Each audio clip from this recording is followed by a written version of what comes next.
अस्सलामुअलैकुम स्टूडेंट्स। आज हम लोग second year chemistry chapter number 5 का एक टॉपिक पढ़ने जा रहे हैं। आज जो हम टॉपिक पढ़ेंगे second year chemistry chapter number 5 का वो है naming nomenclature of complex compounds. ये काफ़ी इम्पोर्टेंट टॉपिक है और ये तकरीबन हर साल पेपर में इसका सवाल लाजमी आता है। इस टॉपिक को समझने के लिए कुछ चीज़ें बेसिक के हवाले से इम्पोर्टेंट हैं, इनको हम डिस्कस करेंगे। उसके बाद जो है नॉमेनक्लेचर में नेमिंग कैसे होती है इसको हम डिस्कस करेंगे। तो आज की क्लास जो है वो स्पॉन्सर की है जैक लैब वालों ने, और इनका एक लिक्विड वॉश एक नई प्रोडक्ट इन्होंने इंट्रोड्यूस कराई है जो कि फ्रेश एंड ग्लो के नाम से। ये प्रोडक्ट जो है वो एक यूनिक प्रोडक्ट है। ये हैंड वॉश भी है और फेस वॉश भी है, और फेस वॉश भी ऐसा है कि ये टीयर फ्री फेस वॉश है, यानी कि आंखों में मिर्चें नहीं लगेंगी। तो बड़ी ज़बरदस्त प्रोडक्ट है, इसको इस्तेमाल कीजिएगा और इसका लिंक आपको डिस्क्रिप्शन में, इनके पेज का लिंक आपको डिस्क्रिप्शन में मिल जाएगा। तो आज की क्लास स्टार्ट करते हैं। आज की जो हमारी क्लास है इसमें हम लोग नॉमेनक्लेचर ऑफ कॉम्प्लेक्स कंपाउंड्स पढ़ेंगे।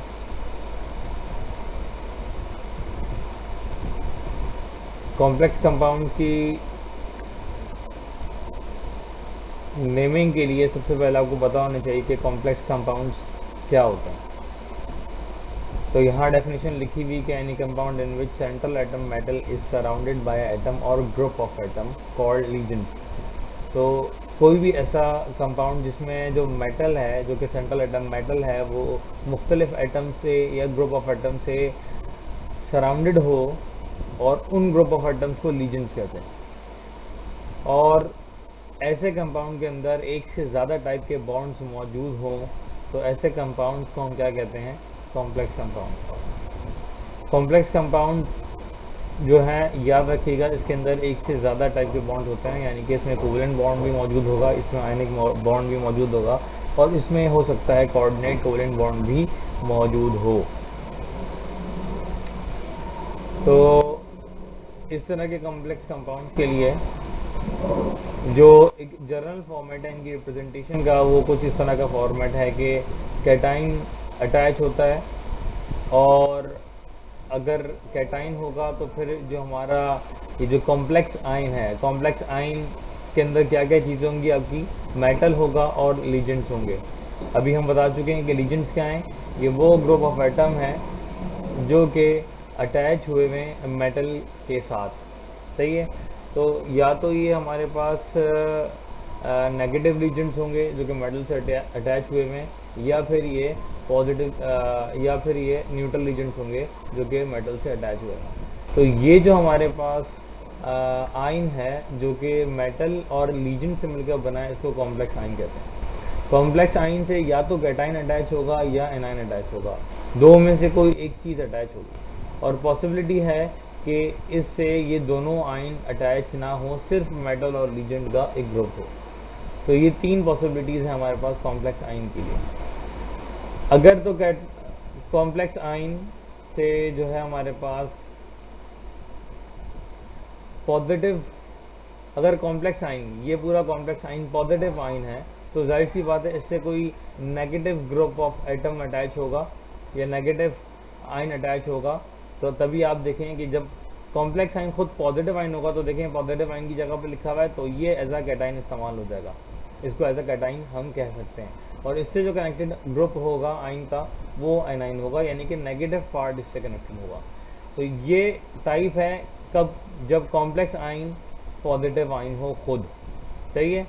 ये वो टाइप है जिसमें कॉम्प्लेक्स आयन जो है वो खुद न्यूट्रल हो, इस पर कोई चार्ज ना हो, और इस पर कोई चार्ज नहीं है, न्यूट्रल है। इसका मतलब ये है कि ना ही इससे कोई कैटाइन अटैच होगा, ना ही इससे कोई एनाइन अटैच होगा। तीसरी कंडीशन क्या है आपके पास? तीसरी कंडीशन ये है कि जो नेगेटिव आयन है, जो कॉम्प्लेक्स आयन है, वो खुद बजाते खुद जो है वो नेगेटिव आयन है। नेगेटिव आयन होगा वो खुद, तो जाहिर सी बात है उससे एक पॉजिटिव आयन अटैच होगा, पॉजिटिव आयन अटैच होगा उससे, तभी आप देख सकते हैं यहाँ रिप्रेजेंटेशन जो है वो कैटाइन है, उसके बाद हमारा कॉम्प्लेक्स आयन लिखा हुआ है। तो ये तीन मेन रिप्रेजेंटेशन है हमारे कॉम्प्लेक्स आइन की कि कॉम्प्लेक्स आइन या तो पॉजिटिव आइन होगा या न्यूट्रल होगा या नेगेटिव आइन होगा। सही है, पॉजिटिव आइन होगा तो उसके साथ एक एनाइन अटैच होगा, न्यूट्रल होगा तो ना ही कैटाइन होगा ना ही एनाइन अटैच होगा उससे, और अगर नेगेटिव आइन है तो उससे फिर कैटाइन अटैच होगा। अब इसमें फर्दर आगे पढ़ने से पहले हम इसको वही देख लेते हैं कि हम जो अभी डिस्कस कर रहे थे कि मेटल के साथ जो ग्रुप ऑफ एटम अटैच होंगे उनको लीजेंड्स कहते हैं। तो लीजेंड्स की क्या टाइप्स हैं वो यहाँ लिखी हुई हैं। जैसे कि आप देख सकते हैं कि लीजेंड्स की जो टाइप्स हैं वो दो टाइप्स हैं, एक नेगेटिव लीजेंड है और दूसरा न्यूट्रल लीजेंड है। नेगेटिव लीजेंड, अब लीजेंड्स हमने शुरू में ही डिस्कस किया था कि सिर्फ दो ही टाइप्स के हो सकते हैं कि या तो नेगेटिव होंगे या न्यूट्रल होंगे। क्यों? क्योंकि मेटल खुद पॉजिटिव होता है, तो जाहिर सी बात है पॉजिटिव आइन से या तो कोई न्यूट्रल एटम अटैच होगा या फिर कोई नेगेटिव लीजेंड अटैच होगा। सही है, तो तभी लीजेंड्स जो हैं सिर्फ दो तरह के हो सकते हैं, या तो नेगेटिव लीजेंड होगा या फिर न्यूट्रल लीजेंड होगा। अगर नेगेटिव लीजेंड है हमारे पास तो ये लिस्ट सारे नेगेटिव लीजेंड्स की और जिनके ऊपर इनकी ऑक्सीडेशन स्टेट भी मेंशन है। सही है, अगर हमारे पास नेगेटिव लीजेंड्स होंगे तो आप एक चीज़ कॉमन चेक कर सकते हैं यहाँ कि हर एक में जो सफिक्स इस्तेमाल हो रहा है वो आखिर में ओ इस्तेमाल हो रहा है। तभी देखो ब्रोमीन जब लगा हुआ है तो उसका नाम ब्रोमो हो गया, क्लोरीन है तो फ्लोरो हो गया, इसी तरह इसका नाम ऑक्सो, इसका नाम हाइड्रोक्सो, साइनो, ऑक्जेलेटो, कार्बोनेटो और एसिटेटो। तो ये सारे नेगेटिव लीजेंड्स हमारे पास हैं।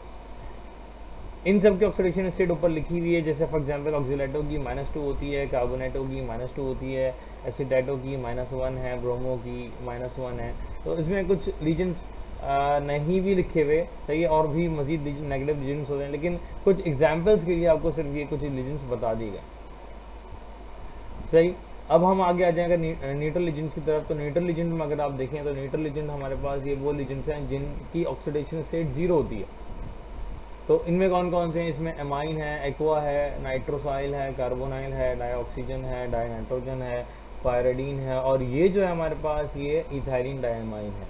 सही है, इथाइलिन डायमाइन। और इसका अगर हम IUPAC नेम देखें तो 1,2 डायमाइनो इथेन, इसका डायमाइन इथेन इसका नाम होगा। अब हमारे पास यहाँ एक सिर्फ नोट है जो इस्तेमाल हमने जब लीजेंड्स हमारे पास मेटल के साथ अटैच होंगे तो फिर आपने ये देखना है कि कभी कभार ऐसा हो सकता है कि लीजेंड जो है वो एक से ज़्यादा लीजेंड्स अटैच हों आपके मेटल के साथ। तो फिर जब कोई चीज़ एक से ज़्यादा अटैच होती है तो आप उसके नाम से पहले जो प्रीफिक्स लगाते हो वो डाई, ट्राई, टेट्रा लगाते हो। तो यहाँ भी इसी तरह अगर लीजेंड्स एक से ज़्यादा अटैच हैं तो वहाँ उनके नाम में आपने डाई, ट्राई, टेट्रा अटैच करना है। अगर कोई ऐसा लीजेंड आ गया आपके पास जिसके नाम में ऑलरेडी डाई आ रहा है, जैसे फॉर एग्जांपल ये हमारे पास इथाइलिन डायमाइन है, तो इसके नाम में देखें आप डाई आ रहा है, ऑलरेडी मौजूद है, तो इसके लिए फिर आप जो दूसरा प्रीफिक्स इस्तेमाल करोगे वो है बिस।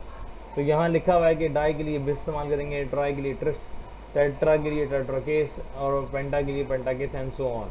तो ये इस तरह जो है हमारे पास ये प्रीफिक्स हैं कि अगर आपके पास एक से ज़्यादा लीजेंड्स आ रहे होंगे आपकी नेमिंग के अंदर तो आपने उनसे पहले कौन से प्रीफिक्स लगाने हैं, ये वो है। सही है, एक और चीज़ जो रह गई है हमारे पास वो ये कि आप याद रखिएगा ये बात कि कैटाइन, ये कैटाइन होगा यहाँ अगर अटैच होगा, और यहाँ जो होगा अटैच स्क्वायर ब्रैकेट के अंदर जो पहला अटैच होगा वो होगा मेटल, और इसके बाद एक ब्रैकेट्स होंगे स्मॉल ब्रैकेट, और स्मॉल ब्रैकेट के अंदर जो चीज़ है वो लीजेंड होगी।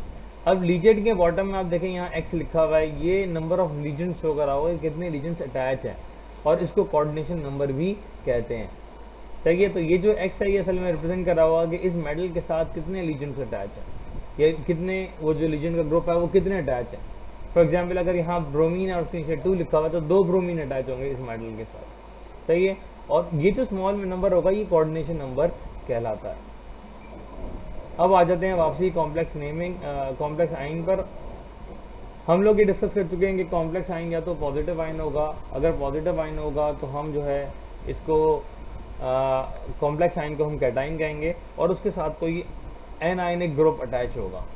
सही है, ऐसी कंडीशन के अंदर हमारे पास जो जर्नल नेमिंग का फॉर्मेट होगा वो कुछ इस तरह होगा कि आपने सबसे पहले जो नाम लिखना है वो नेगेटिव लीजेंड का नाम लिखना है, उसके बाद न्यूट्रल लीजेंड का नाम लिखना है, अब ज़रूरी नहीं कि दोनों लीजेंड एक साथ भी पाए जाएं, हो सकता है कोई एक लीजेंड हो सकता है दो न्यूट्रल लीजेंड्स हो। तो आपने ऐसी कंडीशन में याद रखना है कि जब भी लीजेंड की नेमिंग लिखनी है तो लीजेंड से मौजूद नेगेटिव लीजेंड का नाम आपने पहले लिखना है, उसके बाद न्यूट्रल लीजेंड का नाम लिखना है। और अगर फॉर एग्जांपल दो या एक से ज़्यादा नेगेटिव लीजेंड आ रहे हैं या एक से ज़्यादा हमारे पास न्यूट्रल लीजेंड मौजूद है हमारे नेमिंग में, तो फिर आपको जो है वो अल्फ़ाबेटिकल ऑर्डर फॉलो करना पड़ेगा। अल्फ़ाबेटिकल ऑर्डर को रखते हुए फिर जिसका अल्फ़ाबेटिकल ऑर्डर में पहले नाम पड़ता होगा आपने उस लीजेंड का नाम पहले लिखना होगा और फिर दूसरे लीजेंड का नाम बाद में लिखना होगा। तो नेगेटिव लीजेंड का नाम आप पहले लिखेंगे हमेशा, उसके बाद न्यूट्रल लीजेंड का नाम लिखेंगे, उसके बाद मेटल का नाम लिखेंगे और मेटल के बाद आप ब्रैकेट में मेटल की ऑक्सीडेशन स्टेट लिखेंगे, ऑक्सीडेशन नंबर लिखेंगे और उसके बाद आप एनाइन का नाम मेंशन करेंगे। ये एक जनरल फॉर्मेट है, अगर ये फॉर्मेट आपको याद है तो आप आसानी से नाम लिख सकते हैं। तो ये जनरल नेमिंग फॉर्मेट है किसके लिए? उन कॉम्प्लेक्स आइन के लिए जिसमें कॉम्प्लेक्स आइन खुद जो है वो पॉजिटिव आइन होगा। और इसकी निशानी क्या है कि उसके साथ जो हमारे पास ये जो कॉम्प्लेक्स आइन है इसके बाद कोई ग्रुप ऑफ एटम अटैच होगा, तो इससे आप पहचान जाएंगे कि ये जाहिर सी बात है जो है वो पॉजिटिव आइन है फिर और कैटाइन है, तो फिर इसका नाम आप इस पैटर्न की बेस पर लिखेंगे। उसके बाद अगर तो न्यूट्रल है हमारा कॉम्प्लेक्स आइन, अगर हमारा कॉम्प्लेक्स आइन न्यूट्रल है तो ऐसी कंडीशन के अंदर फिर आपने नेमिंग में उसी तरह नेमिंग करेंगे जैसे हमने नेमिंग यहाँ कैटाइन वाले केस में की थी जिसमें हमारे पास कॉम्प्लेक्स आइन एज अ कैटाइन था या पॉजिटिव आइन था। तो इसमें भी वैसे करेंगे, नेगेटिव लीजेंड का नाम पहले लिखोगे, उसके बाद न्यूट्रल लीजेंड का नाम, फिर मेटल का नाम, फिर मेटल के ऑक्सीडेशन नंबर और फिर सिर्फ फर्क ये है कि यहाँ चूंकि कोई एनन अटैच नहीं है तो इसलिए यहाँ नाम आकर कंप्लीट होता है। सही है। इन दोनों केसेस के अंदर आपने जो नाम लिखना है मेटल का, वो मेटल का इंग्लिश नेम लिखना है। सही है। तो उसमें आपने जैसे फॉर एग्जांपल Fe है तो आप आयरन लिखोगे इन दोनों केसेस में, Cu है तो कॉपर, Co है तो कोबाल्ट, Pt है तो प्लेटिनियम, Ag है तो सिल्वर, Au है तो गोल्ड, Sn है तो टिन और Pb है तो लेड। तो ये एग्जाम्पल है कि मेटल का नाम किस तरह लिखना होगा। आपने मेटल का वो इंग्लिश नेम जो इस्तेमाल करते हैं नॉर्मली वो आपने यहाँ लिखना होगा इस जगह जहाँ आपने मेटल का नाम लिखना है। इसके बाद अगर तो हमारे पास कॉम्प्लेक्स आइन, अगर हमारे पास कॉम्प्लेक्स आइन नेगेटिव आइन है तो फिर आपको जो मेटल का नाम है उसके नाम के सफिक्स में आखिर में ATE लग जाएगा। एक तो लैटिन नाम लिखा जाएगा मेटल का और उसके नाम के आखिर में ATE 8 ऐड हो जाएगा। सही है। तो पहले इसका हम जनरल फॉर्मेट देख लेते हैं कि इसका जो रिप्रेजेंटेशन होगी कैसे होगी कि कैटाइन होगा और उसके बाद मेटल है और मेटल के बाद लीजेंड अटैच होगा। अब इसकी जनरल नेमिंग फॉर्मेट क्या होगा कि सबसे पहले आपने कैटाइन का नाम लिखना है इस केस के अंदर जिसमें आपका कॉम्प्लेक्स आइन नेगेटिव आइन है। तो ऐसी बात है इसमें कैटाइन भी अटैच होगा कोई, तो कैटाइन का नाम पहले लिखेंगे आप सबसे पहले और उसके बाद नेगेटिव लीजेंड का नाम लिखेंगे, फिर न्यूट्रल लीजेंड का नाम लिखेंगे, फिर मेटल का नाम लिखेंगे और फिर ब्रैकेट के अंदर मेटल की ऑक्सीडेशन स्टेट या ऑक्सीडेशन नंबर लिखेंगे। अब मेटल के नाम किस तरह लिखेंगे, यहाँ कुछ एग्जांपल्स के लिए मेटल के नाम लिखे हुए हैं कि फॉर एग्जांपल अगर Fe मौजूद है तो फेरेट लिखोगे, Cu मौजूद है तो क्यूपरेट लिखोगे, Co है तो कोबाल्टेट लिखोगे, Pt है तो प्लेटिनेट लिखोगे, Pb है तो प्लम्बेट लिखोगे और अगर सिल्वर Ag है तो अर्जेनेट लिखोगे और Au है तो ऑरेट लिखोगे और Sn है तो स्टेनेट लिखोगे। सही है। तो देख सकते हैं आप कि यहाँ Sn10 था और यहाँ Sn जो है स्टेनेट हो गया। तो ये असल में लैटिन नाम है और लैटिन नाम के आखिर में आपने सिर्फ इसमें ATE ऐड करना होता है। कौन से केस में? जिसमें कॉम्प्लेक्स आइन आपका नेगेटिव आइन। सही है। तो ये हमने कुछ जनरल रूल्स पढ़ लिए हैं और ये एक तरह से पूरी समरी मौजूद है कॉम्प्लेक्स नेमिंग की कि कॉम्प्लेक्स नेमिंग में आपने जो है वो कैसे कॉम्प्लेक्स नेमिंग करनी है, ये पूरी समरी मौजूद है। अब कुछ एग्जांपल्स देखते हैं हम कि फॉर एग्जांपल हमारे पास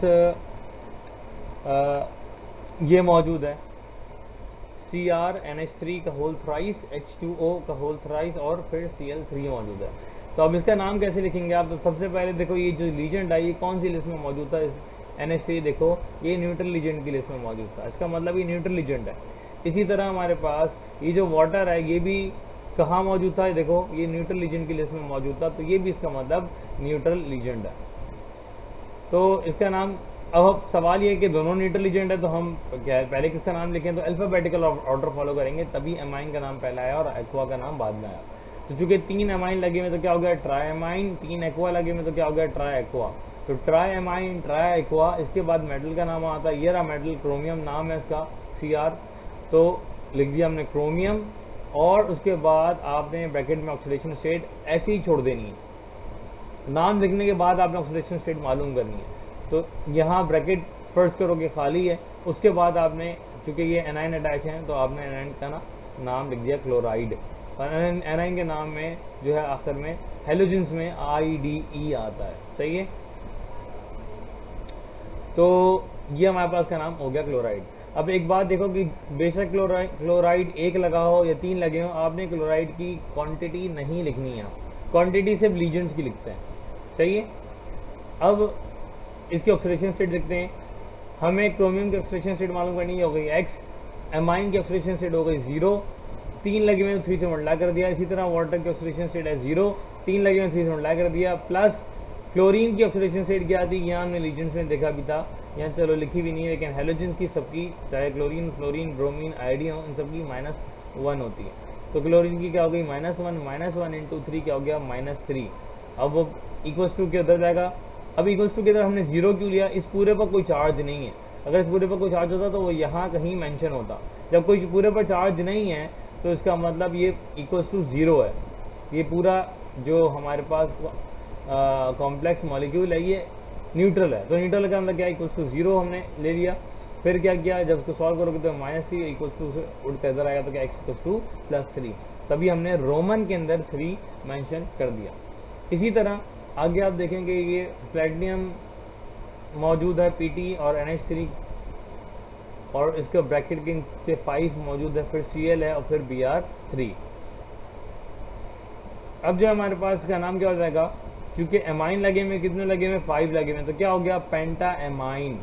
तो ये असल में ये इस नंबर से कंफ्यूज ना हो, ये बॉटम में होना चाहिए था नंबर, लेकिन ये लिखने की वजह से खैर ऊपर आ गया। तो इसका नाम क्या हो गया, 5 एमाइन लगे में तो क्या हो गया पेंटा एमाइन, और उसके बाद इसका नाम क्या हो गया प्लेटिनियम। अब एक बात याद रखें कि ये जो कॉम्प्लेक्स आयन है कौन सा वाला है कि इसमें एनाइन यहाँ अटैच हो रहा है और ये पूरा कॉम्प्लेक्स आयन, इसी तरह ये हाँ ये पूरा कॉम्प्लेक्स आयन है और ये एनाइन अटैच है। तो असल में जो कॉम्प्लेक्स आयन है वो पॉजिटिव आयन यहाँ एज एक्ट कर रहा है, तो पॉजिटिव आयन वाला केस ये वाला था, सही है। तो इसमें हम मेटल का नाम इंग्लिश नेम लिखते थे, तो इसलिए हम इंग्लिश नेम सिंपल प्लेटिनियम लिख रहे हैं। तो क्या हो गया पेंटा एमाइन, और कितने क्लोरो लगे हुए, एक ही क्लोरो लगा हुआ है, पेंटा एमाइन क्लोरो प्लेटिनियम 4 ब्रोमाइड। अब इस नाम में एक गलती है, वो क्या गलती है कि असल में ये होना चाहिए था क्लोरो पेंटा एमाइन प्लेटिनियम फिर ऑक्सीडेशन नंबर ऑफ ब्रोमाइड। ऐसा क्यों गलती है, क्योंकि याद करें कि हम लोगों ने अभी शुरू में पढ़ा था कि आपने हमेशा नेगेटिव लीजेंड का नाम लिखना है, तो यहाँ इन्होंने नेगेटिव लीजेंड का नाम बाद में लिख दिया, असल में नेगेटिव लीजेंड का नाम यहाँ आना चाहिए, सही है। तो क्या हो गया क्लोरो पेंटा एमाइन प्लेटिनियम, और ऑक्सीडेशन स्टेट आपने छोड़ दिया इसको एज इट इज, और क्या हो गया ब्रोमाइड, सही है, क्योंकि ये एनाइन अटैच है और एनाइन की क्वांटिटी हम कभी भी नहीं लिखते। अब ये जो प्लेटिनियम है हमारे पास की ऑक्सीडेशन स्टेट मालूम करते हैं, ये हो गया X प्लस एमाइन जो था 0 था, और Cl जो है वो -1 होती है ऑक्सीडेशन स्टेट, और ये नेगेटिव लीजेंड है, सही है, सारे हेलोजेंस नेगेटिव लीजेंड्स के अंदर आते हैं। तो ये क्या हो गया -1 प्लस Br भी -1 ऑक्सीडेशन स्टेट है, -1 इंटू कितने लगे में 3, तो क्या हो गया -3 और -1 क्या हो गया -4, और ये हो गया 0। तो x -4 इक्वल्स टू 0, तो x की वैल्यू क्या आ गई +4, तो हमने यहाँ फिर +4 लिख लिया। इसी तरह अगली एग्जाम्पल देख लें आप कि ये जो है ये कोबाल्ट लगा हुआ और ये जो है NH2 CH2 CH2 और NH2 यानी कि ये इथाइलिन डायमाइन अटैच है, सही है, और कितने अटैच हैं 3 अटैच है, सही है। इस पूरे ब्रैकेट के नीचे नोट करें कि यहाँ 2 भी मौजूद है, इसका मतलब इस पूरे का ट्वाइस भी हो रहा है, सही है। और फिर उसके बाद SO4 का होल थ्राइस मौजूद है, ये सल्फेट होता है। अब इसका नाम क्या लिखेंगे, देखो जब इसमें नाम में ऑलरेडी इथाइलिन डाइअमाइन डाई आ रहा है, तो अब मैं इसमें वही बिस ट्रिस टेट्रा केस वो वाले जो प्रीफिक्स है वो इस्तेमाल करूँगा। तो क्या हो गया, ट्रिस इथाइलिन डाइअमाइन, और इसकी जगह आपको कभी कभार E.N भी लिखा दिखेगा। तो क्या नाम होगा इसका, ट्रिस इथाइलिन डाइअमाइन कोबाल्ट, और ऑक्सीडेशन नंबर आपने ब्रैकेट खाली छोड़ दिया, उसके बाद आपने लिख दिया सल्फेट। ऑक्सीडेशन नंबर मालूम करते हैं, चूँकि कोबाल्ट का X है और कितने लगे हुए ये, चूँकि 2 इस पूरे ब्रैकेट से मिलाया हो रहा है, तो क्या हो जाएगा 2x प्लस 0, इसका ऑक्सीडेशन नंबर 0 होता है, कितने लगे हुए 3, तो 3 से मल्टीप्लाई कर दिया, पूरे ब्रैकेट से 2 मल्टीप्लाई होता है, तो इससे 2 भी मल्टीप्लाई होगा, प्लस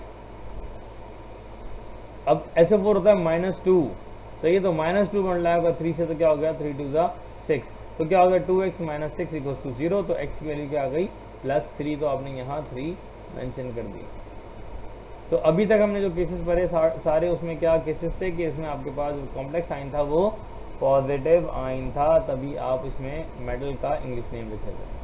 अब ये जो केस आ गया हमारे पास, इसमें complex sign as a anion act कर रहा है, तो देवी देखो कैटाइन अटैच है इससे, तो तभी इसमें अब याद करो इसमें क्या था कि इसमें आप मेटल का जो है वो लैटिन नाम लिखते थे और आखिर में ATE ऐड कर देते थे। तो देखो अब इसका नाम कैसे हो जाएगा कि सबसे पहले जो है हम इसके जनरल फॉर्मेट पर देख लो, पहले हम कैटाइन का नाम लिखते थे, फिर नेगेटिव एजेंट, फिर न्यूट्रल एजेंट, फिर मेटल का, और फिर ऑक्सीडेशन नंबर। तो देखो पहले कैटाइन का नाम लिखेंगे, कौन सा कैटाइन अटैच है, पोटेशियम, तो क्या हो गया पोटेशियम। जिस तरह एनाइन के साथ हम क्वांटिटी लिखते थे, इस तरह कैटाइन के साथ भी क्वांटिटी नहीं लिखेंगे। तो क्या हो गया पोटेशियम, और उसके बाद नेगेटिव एजेंट कितने लगे हुए 6, तो क्या हो गया हेक्सासाइनो, और उसके बाद अब इसका नाम Fe का नाम क्या था यहाँ देखो फेरेट था, तो हमने फेरेट लिख दिया और इसके ऑक्सीडेशन नंबर की जगह खाली छोड़ दी। ऑक्सीडेशन नंबर मालूम करते हैं, क्या हो गया +1 × 4, तो ये प्लस x प्लस -1 × 6, क्यों 6 लगे हुए = 0, क्यों इस पर कोई चार्ज नहीं है इसलिए = 0 हो गया। x की वैल्यू मालूम करते हैं, तो यहाँ सॉल्व करोगे तो x की वैल्यू 2 आ गई, तभी हमने यहाँ रोमन में 2 लिख लिया। एक और केस देख लेते हैं कि देखो अब ये इस केस में भी जो कॉम्प्लेक्स आयन है वो एनाइन है और ये हमारे पास कैटाइन अटैच है, तो इसका नाम क्या हो गया सोडियम, पहले इसका नाम लिख दिया, उसके बाद नेगेटिव एजेंट कितने लगे हमें 4, तो टेट्रा क्लोरो, और उसके बाद निकल, और आखिर में हमने ATE ऐड करना, तो क्या नाम हो गया इसका निकलेट, क्योंकि ये कॉम्प्लेक्स आयन कौन सा है एनाइन है। अब इसकी ऑक्सीडेशन नंबर हमने खाली छोड़ दी, मालूम करते हैं सबसे पहले। तो ये क्या हो गया +1 × 2, क्या हो गया +2 प्लस x प्लस, और Cl की जो ऑक्सीडेशन नंबर हो क्या है -1 × 4, 4 क्यों किया क्योंकि 4 लगे हुए =0, इस पूरे पर कोई चार्ज नहीं है इसलिए =0। तो क्या हो गया +2 प्लस x - 4 = 0, और x की वैल्यू क्या आ गई +2, तो हमने यहाँ 2 रोमन में लिख दिया। इसी तरह हमारे पास यहाँ आ जाओ, अब ये जो एग्जाम्पल है, अब देखो ना ही इसमें कैटाइन अटैच है ना ही इसमें एनाइन अटैच है, तो उसका मतलब हमारे पास ये जो कॉम्प्लेक्स आयन है वो न्यूट्रल आयन है, as a neutral ion act करा। तो न्यूट्रल आयन की नेमिंग हम देख चुके थे कि न्यूट्रल आयन के अंदर जनरल फॉर्मेट वही होता है नेमिंग रिप्रेजेंटेशन का, कि इसमें सिर्फ जो है वो ना ही कैटाइन होता है ना ही एनाइन अटैच होता है, और नेमिंग में आप सबसे पहले इसमें नेगेटिव लीजेंड फिर न्यूट्रल लीजेंड का नाम लिखते हो, फिर मेटल और ऑक्सीडेशन नंबर उसी तरह करते हो जिस तरह पॉजिटिव आयन के केस में करते थे। सही है, बस फर्क ये है कि इसमें आखिर में एनाइन का नाम नहीं आ रहा। सही है, तो अब यहाँ आ जाओ, इसमें सबसे पहले Fe अटैच है FeCO5। सही है, तो ये कार्बोनाइल ग्रुप था। सही है, कार्बोनाइल मैं आपको दिखा देता हूँ, ये भी न्यूट्रल रीजन के अंदर था, ये देखो हमने लिखा हुआ था ये न्यूट्रल रीजन के अंदर। सही है, तो देखो कार्बोनाइल की वैल्यू क्या हो गई, तभी ऑक्सीडेशन नंबर 0, 0 × 5 0, और x की वैल्यू क्या आ गई 0। तो यहाँ तभी देखो जो नाम बनना है इसका वो पेंटा कार्बोनाइल आयरन, और इसकी ऑक्सीडेशन नंबर क्या है 0। सही है, तो ये आज के लिए हमारे पास एक टॉपिक था कॉम्प्लेक्स नेमिंग का, काफ़ी छोटा सा टॉपिक है, एक क्लास के अंदर कवर हो जाता है। सही है, और अगर किसी को कोई सवाल है इस हवाले से तो कमेंट में ज़रूर मेंशन कर दें। और ये पूरी समरी हमारे पास मौजूद है उसकी, जो हमने आज चीज़ें हमने डिस्कस की हैं। ये समरी आपको पता होगी तो आपको कोई भी वो कॉम्प्लेक्स आयन दे दे, कितना भी मुश्किल आयन दे दे, आप आसानी से उसका नाम लिख सकते हो। सही है। अगर किसी को कोई सवाल है इस हवाले से जो जो टॉपिक हमने पढ़ा है आज, तो इसको कमेंट्स में मेंशन कर देगा ज़रूर। और ये जो जैक लैब की प्रोडक्ट है fresh and glow liquid wash, ये ज़रूर एक दफ़ा इस्तेमाल करके देखें। काफ़ी एक यूनिक और अच्छी प्रोडक्ट है, नॉन रिएक्टिव प्रोडक्ट है, और इसके अंदर जो है ये हैंड वॉश भी है और एज आ फेस वॉश भी है। और फेस वॉश भी ऐसा ज़बरदस्त है कि ये टीयर फ्री है, इससे आँखों में मिर्चें नहीं लगती। और इसकी एक और ख़ास बात ये है कि ये पैराबिन फ्री भी है। और पैराबिन चूँकि एक टॉक्सिक कंपाउंड है जो काफ़ी कंपनीज इस्तेमाल करती हैं इसको अपने हैंड वॉश या फेस वॉश के अंदर, तो इसकी खासियत ये है कि ये पैराबिन फ्री भी है। तो ये हर तरह की प्रोडक्ट, हर तरह की स्किन के से जो है वो नॉन एलर्जिन और नॉन रिएक्टिव है। तो आप इनके पेज जो है ज़रूर विज़िट करिएगा, उस पर जाकर आप इनको चाहें तो इससे फर्दर इनसे इस प्रोडक्ट के बारे में पूछ भी सकते हैं, ऑर्डर भी कर सकते हैं। इनके पेज का लिंक जो है वो डिस्क्रिप्शन में आपको मिल जाएगा। तो आज के लिए इतना काफ़ी है। अगर कोई सवाल हो तो कमेंट में मेंशन कर दीजिएगा। ओके, अल्लाह हाफ़िज़।